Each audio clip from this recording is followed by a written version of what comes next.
നമ്മുടെ കുടുംബത്തിലെ കലാകാരികൾ പാട്ടും ഡാൻസൊക്കെ ഉള്ളവരെല്ലാം നമ്മുടെ വീട്ടിലുള്ള പെൺപിള്ളേരൊക്കെ അതിലൊരു ഇച്ചിരി എനിക്ക് കിട്ടിയിട്ടുണ്ട്.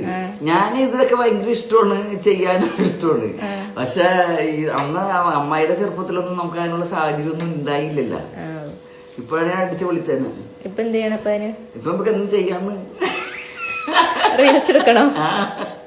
എന്ത് റീൽസ്? അത് ഇങ്ങനെ ഡാൻസ് ഇങ്ങനെ കാണിക്കണില്ലേ നീ പിള്ളേക്കെ ആയിരുന്നു, അതുപോലെ എന്തെങ്കിലും ചെയ്യാന്നേ. അമ്മായിനൊക്കെ റീൽസിട്ടുണ്ടെങ്കിൽ ആൾക്കാർ എന്നെ വല്ലതും പറയൂലേ? അതൊന്നും പറയൂല. പിന്നെ എന്തിന്? നമ്മുടെ കുടുംബക്കാരൊക്കെ കാണുമ്പോഴത്തേക്ക് അവരെന്ത് വിചാരിക്കും? അവരെന്ത് ചെലവിനാണത്? പിന്നെ എന്നാലും അവരെന്ത് വിചാരിക്കും? അമ്മായി ഇത്രയും പ്രായമായ അമ്മായി ഇങ്ങനെയൊക്കെ ചെയ്യുമ്പോ ഞങ്ങൾ ചെയ്യണുണ്ട്. ഞാൻ സാരിധ്യം ചെയ്യണുണ്ട്. അത് വന്നിട്ട് വേണം. എന്ത് റീൽസ് ഇടേണ്ടത്? എഴുതിയൊക്കെ വെച്ചിട്ടുണ്ട്. എഴുതിയൊക്കെ വെച്ചിട്ടുണ്ടാ? എന്ത് റീൽസ് ഇടേണ്ടപ്പാ? ഞങ്ങൾ എങ്ങനെയാന്ന് അറിയാമോ? ഇപ്പൊ ഞാനിങ്ങനെ എന്താ പോയി